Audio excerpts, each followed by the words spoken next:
speciation, it's the formation, the generation of a new species. But how do we define a new species?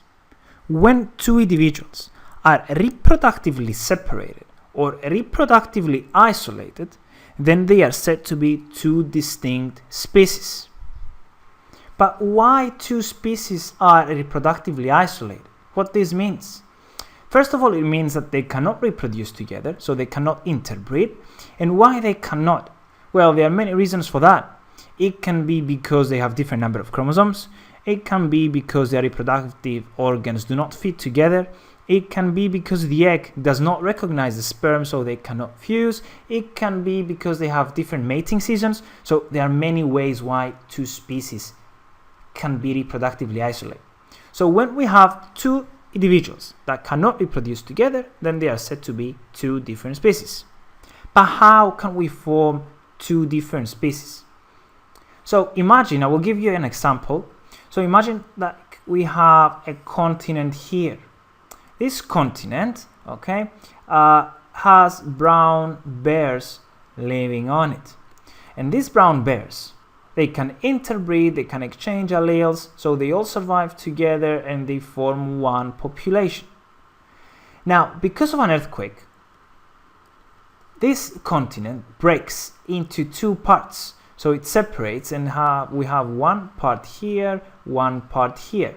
Both parts have the brown bears on them.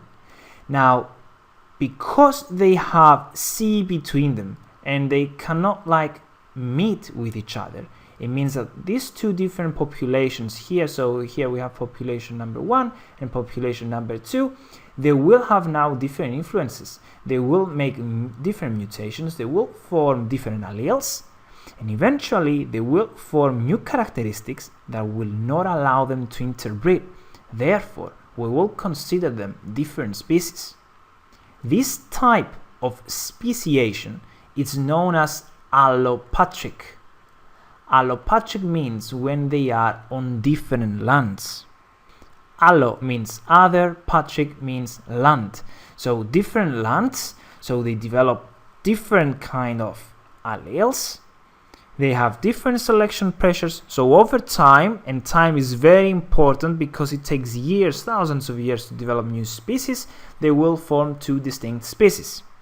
Of course, allopatric speciation does not include only the water. It can include other physical natural barriers. For example, it can be, you can separate the brown bears with mountains, or you can separate them with maybe a volcano, like maybe the desert, okay? So you have different ways in which you can separate the two, in which you can separate the population. So if there is a natural barrier and they cannot meet, so this is known as allopatric speciation. In other words, in allopatric speciation, they are geographically separated due to these natural barriers. Now, a different type of speciation, the second way, it's sympatric speciation. In sympatric speciation, here you are on the same land and you share the same space, but still individuals can develop into new species. So how can be in the same land and you can be reproductively isolated so you can form a new species?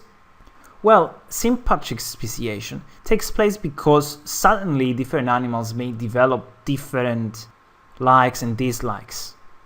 One good example, it has to do with the maggot flies. Maggot flies, they used to lay their eggs in one specific plant. Over the time, of course, when new plants came in the place where they used to live, they started laying their eggs in different types of plants and trees.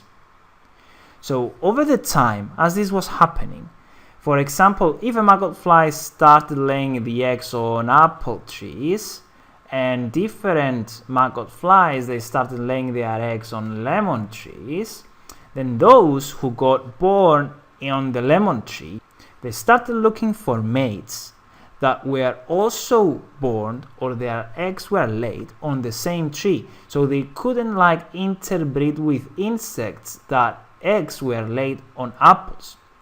So over time, since they couldn't interbreed because their eggs were laid on different trees, they followed different routes, so they developed two new different species.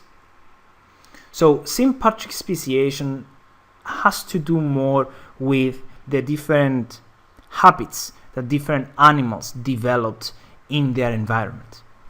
But overall, for speciation to take place, we need 6 very, very important things, and this is very important also for your exams. 1. First, you need to separate, to isolate the population, the individuals from a population. So how do you isolate them? There are many different types of isolation. As you can see, it can be geographical, okay, like with an ocean, with the ocean, with the sea, with the mountain, with the volcano, or it can be because of laying the eggs on different trees.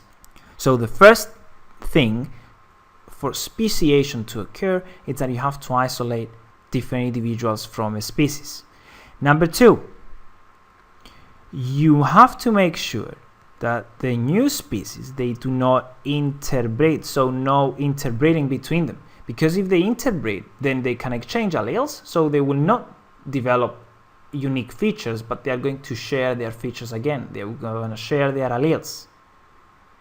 Number 3, mutations. So mutations will happen over time, you cannot avoid that. But the thing is that they will develop different mutations. So since they do not interbreed, they are not going to share those mutations. Therefore, they will develop new features. Number 4, it's the environment. Well, the environment will cause different selection pressures, will cause different type of expression of genes. It will influence the genes and will lead to different types of phenotypes. Number 5, the allelic frequencies will also change. So here, because some of the alleles are more favored by the environment, they are going to be passed on more often. So the frequencies will change. And of course, the last point, number 6, it's time. Time, it's very, very important. You need time in order to develop a new species.